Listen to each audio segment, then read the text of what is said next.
20 ಲಕ್ಷ ರೂಪಾಯಿ ಕೊಡ್ತಿ ಅಂದ್ರೆ ನೀ ಏನೋ ಮಾಡು ಮರೆ ಮಾಲಕ್ಕನವ್ರು ಹೊತ್ಕೊಂಡು ಹೋಗು, ಈ ಕೆಲಸ ನಾನು ಮಾಡ್ತೀನಿ ಅಂದ ರಾತ್ರಿ 12 ಆಯಿತು. ಚಿಲ್ಕ ಇಳಿಸಿ 20 ಲಕ್ಷ ರೂಪಾಯಿ ತಗೊಂಡು ಹೋಗಿ 10 ವರ್ಷ ದುಡಿದ ಆಳ ಮನೆಗೆ ಹೋದ. ಕಳ್ಳ ಇನ್ನೇನು 80 ಲಕ್ಷ ರೂಪಾಯಿ ಕಟ್ಟಿದ ಮನಿ ಒಳಗೆ ಸಾಕಷ್ಟು ಬಂಗಾರ ಇತ್ತು. ಅದನ್ನು ಹಿಂಗೆ ಕಳು ಮಾಡಿ ಬರ್ತಿರ್ಬೇಕಾದ್ರೆ ಸಾವುಕಾರ ಒಂದು ನಾಯಿ ಕಟ್ಟಿದ್ದ. ಬಾಕಲು ಮುಂದೆ ಒಂದು ನಾಯಿ ಇತ್ತು. ಕಳ್ಳನನ್ನು ನೋಡೋದಕ್ಕೆ ಗುರ್ರ ಅಂತದ. ಅವ ಏನು ಮಾಡಿದ, 10 ವರ್ಷ ದುಡ್ದ ಮನುಷ್ಯನ ಬಾಯಿ ಮುಚ್ಚಿನಿ, ಖರೆ ಈ ನಾಯಿ ಬಾಯಿ ಹೆಂಗೆ ಮುಚ್ಚುದಂತ ಯೋಚನೆ ಮಾಡಕತ್ತವ ಕಳ್ಳ. ಮೊದಲು ಬಿಸ್ಕಿಟ್ ಹೋಗೋದು ಅದಕ್ಕೆ ಮತ್ತೆ ಗುರ್ರ ಅಂತದ.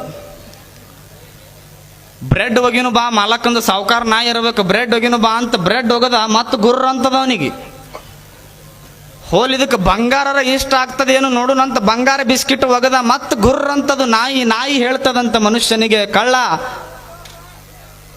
ನಿನ್ನಂಗ ಲಂಚ ತಗೊಂಡು ಕೆಲಸ ಮಾಡಕ್ ನನ್ನೇನು ಮನಸ ಮಾಡಿಯೋನೋ ಮಗನ ಅಂತಂತ ನಾಯಿ. ನಿನ್ನಂಗ ಲಂಚ ತಗೊಂಡು ಕೆಲಸ ಮಾಡಕ್ ನಾ ಮನಸ್ಸ ಅಲ್ಲ, ದೇವರು ನನಗೆ ನಿಯತ್ತಿನ ನಾಯಿ ಅಂತ ಕೊಟ್ಟಾನ. ನೀ ನನಗೆ 10 ಬಂಗಾರ ಬಿಸ್ಕಿಟ್ ಅಲ್ಲ 1000 ಬಂಗಾರ ಬಿಸ್ಕಿಟ್ ಹೋಗಿದ್ರು ನನ್ನ ಮಾಲಕ್ಕಂದ ಒಂದು ಬಂಗಾರ ಅಲ್ಲ, ಬರೀ ಅವನು ಬೂಟ್ ಸಹಿತ ಒಯ್ಯಾಕ ನಿನಗೆ ಬಿಡುದಿಲ್ಲ ನಾನು, ಅವ ನನಗೆ ಸಾಕ್ಯಾನಂತ ನಾಯಿ ಮಾತನ್ನ ಹೇಳ್ತದಂದ್ರೆ ನಾಯಿ ಚಲೋ ಮನುಷ್ಯ ಚಲೋ? ಈ ಜಗತ್ತಿನೊಳಗೆ ನೋಡ್ರಿ ನೀವು, ನ್ಯಾಷನಲ್ ಆನಿಮಲ್ ಅಂತ ಐತಿ ಟೈಗರ್, ಹೌದಿಲ್ಲ? ಹುಲಿಗೆ ನ್ಯಾಷನಲ್ ಆನಿಮಲ್ ಅಂತ ಕರೀತಾರ. ನ್ಯಾಷನಲ್ ಬರ್ಡ್ ಅಂತ ಪಿಕಾಕ್ ಏನು ನವಿಲಕ್ಕೆ ಕರೀತಾರ. ಎಂದರ ನ್ಯಾಷನಲ್ ಮ್ಯಾನ್ ಅಂತ ಕರೆದಾರ? ಪುಣ್ಯಾತ್ಮ ಅಂತದ್ ಏನಾರ ಮಾಡಿದ್ರಲ್ಲ ನೀನು. ನ್ಯಾಷನಲ್ ಮ್ಯಾನ್ ಅಂತ ಕರಿಬೇಕಾದ್ರೆ ಮೊದಲು ಏನು ದೊಡ್ಡ ದೊಡ್ಡ ಸಾಹುಕಾರನ ಆಗು, ದುನಿಯಾ ಆಗು, ಮನುಷ್ಯನಾಗಿ ಬಿಟ್ರೆ ಸಾಕು ನಿನಗೆ ನ್ಯಾಷನಲ್ ಮ್ಯಾನ್ ಅಂತ ಕರೆಯಲಿಕ್ಕೆ ಸಾಧ್ಯ ಇದೆ. ಮನುಷ್ಯನಾಗಲಿಕ್ಕೇನೆ ಇಲ್ಲೆಲ್ಲ ನೀವು ಪ್ರವಚನ ಕೇಳಕ್ಕೆ ಬಂದಿರಿ. ನಾಯಿಗಿರೋ ಬುದ್ಧಿ ಮನುಷ್ಯನಿಗಿಲ್ಲಲ್ಲ. ಇಂತಹ ಎಷ್ಟೋ ಮೂಕ ಪ್ರಾಣಿಗಳು ನಾವು ಸಮಾಜದೊಳಗೆ ನೋಡ್ತೀವಿ. ಅಂತಹ ಮೂಕ ಪ್ರಾಣಿಗಳಿಗೆ ಆರಾಮ ತಪ್ಪಿದಾಗ ಅವರಿಗೆ ಎಂತ ಡಾಕ್ಟರ್ಸ್ಗಳಿರ್ತಾರೆ, ಅವ್ರು ಎಷ್ಟು ಚಂದ ಕಾಳಜಿ ಮಾಡ್ತಾರಂದ್ರೆ ನಾನು ನೋಡೀನಿ. ಎಷ್ಟೋ ಈಗ ಪಾಪ ನಾನು ಮೊನ್ನೆ ನೋಡಿದವ್ರಿ, ಸರ್ ಈಗ ಯಾಕೆ ವೇದಿಕೆ ಮ್ಯಾಗ ಕರ್ಸಾಕತ್ತೀವಿ ಅಂತಂದ್ರೆ ಅಂಥ ಕೆಲಸ ಮಾಡ್ಯಾರಂತ ಕರ್ಸಾಕತ್ತೀವಿ. ಏನು ಅವ್ರು 2 ತೊಲಿ ಬಂಗಾರ ಕೊಟ್ಟಾರಂತ ಕರ್ಸಾಕತ್ತೀವಿ ಅಂತ ಮಾಡಿರನ್? ಇಲ್ರಿ ಅಜ್ಜಾರ 2 ಲಕ್ಷ ರೂಪಾಯಿ ನಿಮಗೆ ಕರೆದು ಕೊಟ್ಟಿರ್ಬೇಕಂತ ಕರ್ಸಾಕತ್ತೀರಂತ ಮಾಡಿರೋಣ? ಇಲ್ಲ, ಎಂಥ ದೊಡ್ಡ ಕೆಲಸ ಮಾಡ್ಯಾರ ಅಂದ್ರೆ ಅವ್ರು ನಿಮ್ಗೆ ಹೇಳ್ತೀನಿ ಕೇಳ್ರಿ. ಬಸ್ ಸ್ಟ್ಯಾಂಡ್ ಮುಂದೆ ಒಂದು ಬೀದಿ ನಾಯಿ ಬಿದ್ದಿತ್ತು, ನಾನು ನೋಡಿನ, ಅದಕ್ಕೆ ಹೇಳಕತ್ತೀನಿ ನಿಮ್ಗೆ. ಮುಂಜಾನೆ ನೆಸಿನಾಗ ಆಟಾಡಕ್ಕೆ ಹೋಗಿದ್ವಲ್ಲ ನಾವು, ಬೀದಿ ನಾಯಿ ಬಿದ್ದಿತ್ತು. ಆ ಸರ್ ಬಂದು, ವೆಟರ್ನರಿ ಡಾಕ್ಟರ್ ಏನಿದ್ರಲ್ಲ ಆ ಸರ್ ಬಂದು ಆ ನಾಯಿ ಕಡೆ ಹೋಗಿ ಈ ನಾಯಿಗೆ ಏನಾಗೈತಿ ಅಂತ ಚೆಕ್ ಮಾಡ್ತಾರ. ಯಾವ ಒಬ್ಬ ಮನುಷ್ಯ ನಾಯಿಗೆ ಆ್ಯಸಿಡ್ ಉಗ್ಗಿದ್ದ. ಇಂಥವು ಮಾಡ್ಕೊತ ಹೋಗೋದು ನೀನು, ಅದಕ್ಕೆ ಆ್ಯಸಿಡ್ ಉಗ್ಗು ನಿನ್ನ ಮನೆಗೆ ಬೆಂಕಿ ಹತ್ತದ ಅಂತ ಅದು ಬಿಡೋದಿಲ್ಲ, ಅದಕ್ಕೆ ಸತ್ಯ ಅದು. ಯಾವ ಆ್ಯಸಿಡ್ ಉಗ್ಗಿದ್ದ ಆ ನಾಯಿಗೆ. ಆ ನಾಯಿಯನ್ನು ಗಮನಿಸಿದಂಥ ಆ ಡಾಕ್ಟರ್ ಸರ್ ಏನು ಮಾಡಿದರು, ನನಗ್ಯಾಕೆ ಬೇಕು ಬಿಡು ಮಾರಾಯ, ಬೀದಿ ನಾಯಿ ಇದು, ಯಾವರ ಚಲೋ ನಾಯಿ ನನ್ನ ಕಡೆ ಬಂದು ಅಂದ್ರೆ ಸೂಜಿ ಚುಚ್ತೀನಿ ರೊಕ್ಕ ಕೊಡ್ತಾವಂತ ಅನ್ಬೋದಾಗಿತ್ತವ. ಅವ ಹಂಗೆ ಅನ್ನಲಿಲ್ಲ. ಅವ ಏನು ಮಾಡಿದ್ರು ಸರ್ ಅಂತಂದ್ರೆ, ಆ್ಯಸಿಡ್ ಉಗ್ಗ್ಯಾರ, 2 ತಾಸಾಗ ನಾಯಿ ಸಾಯ್ತೈತಿ ಬಾ ಅಂತ ಸೀದಾ ಕರ್ಕೊಂಡು ದವಾಖಾನಿಗೆ ಹೋಗಿ ಅದಕ್ಕೆ ಟ್ರೀಟ್ಮೆಂಟ್ ಕೊಟ್ಟು ಈಗ ಅದಕ್ಕೆ ಚಲೋ ಅಡ್ಡಾಡಂಗೆ ಮಾಡ್ಯಾರಲ್ಲ. ಇವರು ಮನುಷ್ಯರು, ಇವರಿಂದ ನಾವು ಕಲಿಬೇಕಾಗ್ಯದ we are that human beings ಅಂತ. ಬಹಳಷ್ಟು ಜನ ತಲೆಗಿಟ್ಕೋರಿ, ನಿಮ್ಮ ತಂದೆ ತಾಯಿ ನಿಮ್ಮನ್ನು ಹೆತ್ತು ಹೊತ್ತು ಸಾಕಿ ಲಾಲನೆ ಪಾಲನೆ ಪೋಷಣೆ ಮಾಡಿ ನಿಮ್ಮನ್ನು ಒಂದು ಹಂತಕ್ಕೆ ಬರೋ ತನಕ ನಿಮ್ಮನ್ನು ಎಷ್ಟು ಚಂದ ಕಾಳಜಿ ಮಾಡಿ ಬೆಳೆಸ್ತಾರ. ಮುಂದೊಂದು ದಿನ ಸಣ್ಣಗೆ ಮದುವೆ ಆಯಿತು ಅಂದ್ರೆ ಮನೆಗೆ ಹೆಂಡತಿ ಬಂದ್ಲು ಅಥವಾ ಗಂಡ ಯಾವ್ದಾರು ಬಂದು ತಲೆಯಾಗ ಹುಳ ಬಿಟ್ಟ ಅಂದ್ರೆ ಹೆಂಗಾರ ಮಾಡಿ ನಾ ಅತ್ತಿನಾರ ಹೊರಗೆ ಹಾಕಬೇಕು, ಮಾವನಾರ ಹೊರಗೆ ಹಾಕ್ಬೇಕು, ಅಂದ್ರೆ ನಾನು ನಿನ್ನ ಕೂಡ ಇರ್ತೀನಿ, ಇಲ್ಲಾಂದ್ರೆ ನಾ ಇರುವುದಿಲ್ಲ ಅನ್ನುವಂಥ ಕಾಲಘಟ್ಟದೊಳಗೆ ಒಂದು ದಿನ ಒಬ್ಬ ಭಾಳ ದೊಡ್ಡ ಸಾಧನೆ ಮಾಡಿದ್ದ. ಭಾಳ ದೊಡ್ಡ ಸಾಧನೆ ಮಾಡಿರೋ ವ್ಯಕ್ತಿಗೆ ಅವ್ರ ಅವ್ವ ಅಪ್ಪನ ದೊಡ್ಡ ಆಸೆ ಕನಸು ಕಟ್ಕೊಂಡು ಅವ್ರ ಅವ್ವ 20 ಮನೆ ಮುಸುರಿ ತಿಕ್ಕಿ ಅವರಪ್ಪ ಯಾರ್ದೋ ಹಮಾಲಿ ಕೆಲಸ ಮಾಡಿ ಒಬ್ಬ ಹುಡುಗನನ್ನ ದೊಡ್ಡ ವ್ಯಕ್ತಿಯನ್ನಾಗಿ ಮಾಡಿದ್ದ. ದೊಡ್ಡ ವ್ಯಕ್ತಿಯನ್ನಾಗಿ ಮಾಡಿ ದೊಡ್ಡ ಸಾಧಕನನ್ನಾಗಿ ಮಾಡಿದ್ದ. ಸ್ವಲ್ಪ ಮದುವೆ ಆಯಿತು, ಮನೆಗೆ ಸೊಸಿ ಬಂದ್ಲು, ಕಾಟ ಚಾಲು ಆಯ್ತು. ಮನ್ಯಾಗ ಒಂದು ಒಳ್ಳೆ ನಿಮ್ಮ ಅವು ಇರಬೇಕು ಇಲ್ಲ ನಾ ಇರಬೇಕು ಅಂತಂದ್ಲು. ಇದನ್ನು ಕೇಳಿದವ ಅಂದ, ನೀ ನನಗಿರ್ಬೇಕವ್ವ, ನಮ್ಮ ಅವ್ಗೆ ವಯಸ್ಸಾಗ್ಯದ, ಏನು ಮಾಡಬೇಕು ಹೇಳು ಅಂದ. ಅದಕ್ಕೆ ಶಶಿ ಹೇಳಿದ್ಲು, ಏನು ಮಾಡ್ತಿ ಬಿಡ್ತಿ ನನಗೆ ಗೊತ್ತಿಲ್ಲ, ಹೆಂಗಾರ ಮಾಡಿ ಅವ್ರಿಬ್ಬರನ್ನು ಹೊರಗೆ ಹಾಕು ಯೋಚನೆ ನೀ ಮಾಡ್ಬೇಕು, ಅಂದ್ರೆ ನಾ ಮನ್ಯಾಗ ಇರ್ತೀನಿ, ಇಲ್ಲ ಅಂದ್ರೆ ನಾ ಮನ್ಯಾಗ ಇರೋದಿಲ್ಲ. ಎಷ್ಟು ಅನ್ನೋದಕ್ಕನ ಇಬ್ಬರನ್ನು ಕರ್ಕೊಂಡು ಹೋಗಿ ನಿಮ್ಮನ್ನು ಚಂದ ಒಂದು ಪಾರ್ಕಿಗೆ ಕರ್ಕೊಂಡು ಹೋಗ್ತೀನಿ ಅಂತಂದು ತಿಳಿದವ, ಬಾಳಿದವ. ತಂದೆ ತಾಯಿ ಕಾರಣದಿಂದಾಗಿನೇ ಜಗತ್ತಿಗೆ ಬಂದಾವ. ಇಬ್ಬರು ಕೈಯಾಗಿ ಹಿಡ್ಕೊಂಡೋಗಿ ರೈಲ್ವೆ ಸ್ಟೇಷನ್ದಾಗ ಬಿಟ್ಟು ನಾನು ಇನ್ನೇನು ಬರ್ತೀನಿ ಅಂತ ಅವ್ರ ಕೈಯಾಗ ಒಂದು ಚೀಟಿ ಕೊಟ್ಟು ಹೋಗ್ತಾನಂತ. ಪಾಪ ಅವು ಮುದುಕ ಇಬ್ರಿಗೂ ವಯಸ್ಸಾಗಿರ್ತದೆ. 1 ದಿನ ಕಾಯ್ತಾರ, 2 ದಿನ ಕಾಯ್ತಾರ. ಯಾಕೆ ಕಾಯ್ತಾರ? ನನ್ನ ಮಗ ಬರ್ತಾನೆ ನಾನು ಕರ್ಕೊಂಡು ಹೋಗಾಕ, ನನ್ನ ಮಗ ಬರ್ತಾನೆ ನಾನು ಕರ್ಕೊಂಡು ಹೋಗಾಕ. ಯಾಕಂದ್ರೆ ನಾ ಬೆಳೆಸಿ ಅವನು ದೊಡ್ಡ ಆಫೀಸರ್ ಮಾಡಿ ಇಡೀ ಜಗತ್ತ ಆತ ನನ್ನ ಕೊಂಡಾಡ್ತದ. ನನ್ನ ಮಗ ಬರ್ತಾನಂತ ಕಾಯ್ತಾವು ಮಗ ಹೊಳ್ಳಿ ಬರುವುದೇ ಇಲ್ಲ.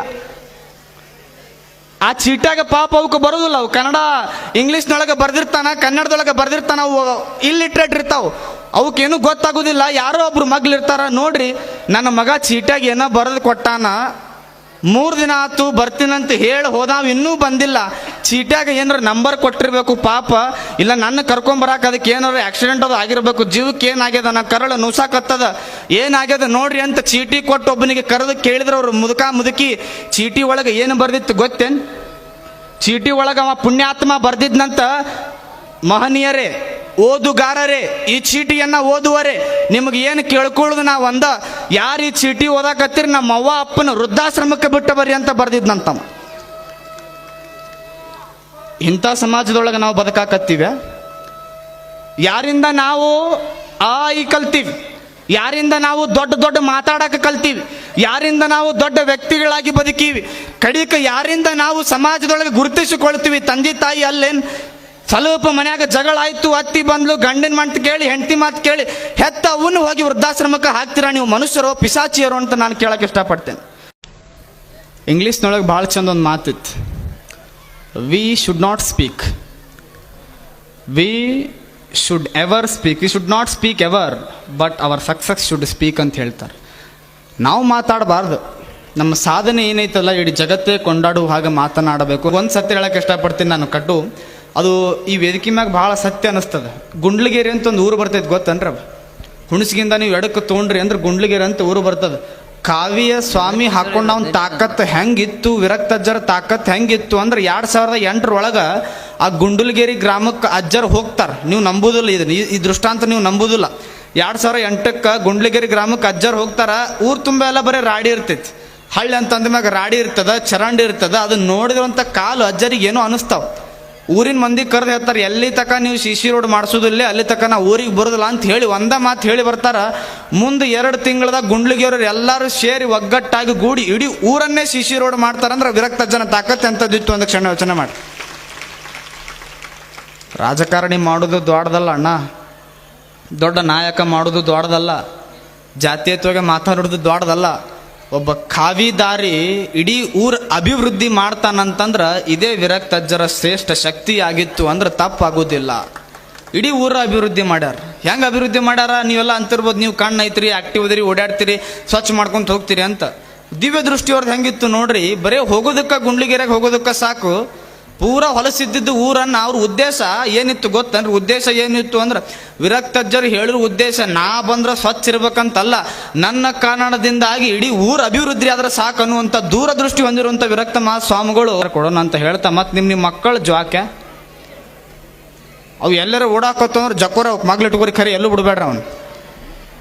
ನೀವೆಲ್ಲ ಊಟ ಮಾಡಿ ಹೋಗ್ಬಿಟ್ಟಿರವ, 12ಕ್ಕೆ ಹೋಗಿ ಮಠಕ್ಕೆ ನಾವು ಒಂದು ಕೂಸು ಕಳ್ಕೊಂಡಿದ್ದಿಲ್ಲಿ. ಒಟ್ಟರು ಚಿಂತೆಗೆ ನಾವು ಪಾಪ ನಮ್ಮ ಟೀಮು ಹುಡುಗರೆಲ್ಲ ಹುಡುಕ್ಯಾಡ ಜಗತ್ತು ಹುಡುಕ್ಯಾಡಿ ಲಾಸ್ಟಿಗೆ ಎಲ್ಲೂ ಇಲ್ಲ.